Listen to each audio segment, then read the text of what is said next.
Om Shanti.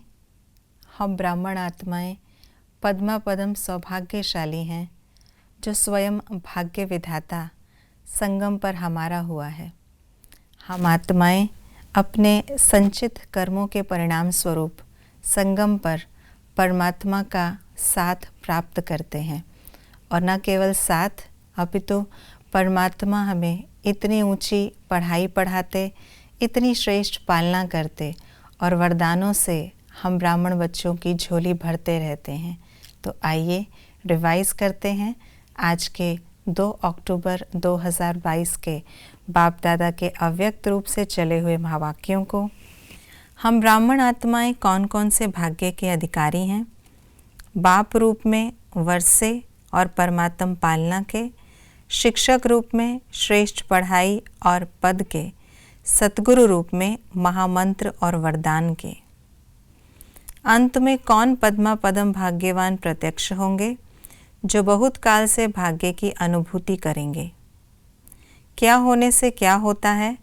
Feeling proof आत्मा बनने से माया जीत बन जाते, जिम्मेवारी की स्मृति में रहने से सदा अलर्ट बन जाते, बाप से प्राप्त खजाने को कार्य में लगाने से खजाना बढ़ता, निर्विघ्न सेवा बढ़ने से सेवा के साधन सहज और स्वतः बढ़ते, सदा बाप का साथ होने से माया आ नहीं सकती, वार कर नहीं सकती, संपूर्णता की जीवन अभी से आरंभ होने से अंत में प्रत्यक्ष रूप में आते, निस्वार्थ सेवा और शक्तिशाली याद न होने से लॉक ढीला हो जाता, खुल जाता, अपने हर कर्म द्वारा सहारेदाता बाप को प्रत्यक्ष करने से अनेक आत्माओं को किनारा मिलता, पवित्रता और योगी जीवन की अनुभूति न होने से अधिकारी होते हुए भी अधिकार की अनुभूति नहीं होती।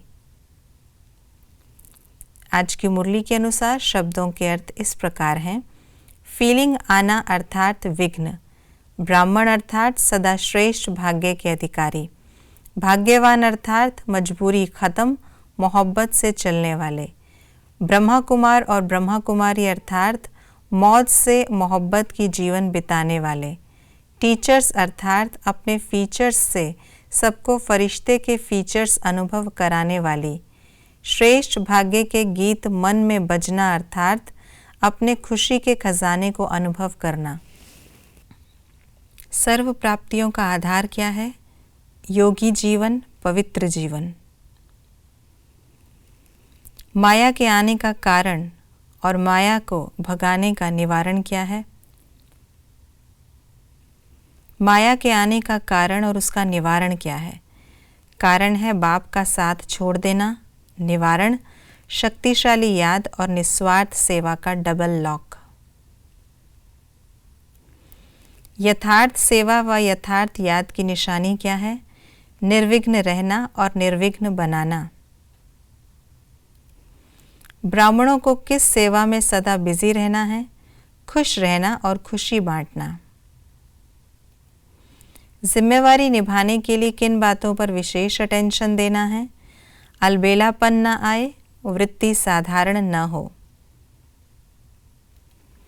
बहुत बड़ी जिम्मेवारी कौन सी है? हर आत्मा को मुक्ति, जीवन मुक्ति दिलाना। प्रकृति और मनुष्य आत्माओं की वृत्ति को परिवर्तन करने की जिम्मेवारी निभाने के लिए स्वयं की वृत्ति कैसी हो? सतो प्रधान, शक्तिशाली, शुभ भावना से संपन्न, शुभ कामना से संपन्न। टीचर्स प्रति बाप दादा की शिक्षाएं हैं। निमित्त बनना भी भाग्य है। सबसे विशेष बात है अनुभवी मूर्त बनो। भाग्य को स्वयं अनुभव में बढ़ाओ और दूसरों को अनुभव कराओ। साधारण रूप नहीं, फरिश्ता रूप दिखाई दे, क्योंकि टीचर्स निमित्त हैं। जो निमित्त बनते हैं वे स्वयं जो अनुभव करते वह औरों को भी कराते हैं। टीचर्स का अर्थ ही है अपने फीचर्स से सबको फरिश्ते के फीचर्स अनुभव कराना। आज बाप दादा ने किन बच्चों को याद प्यार दी?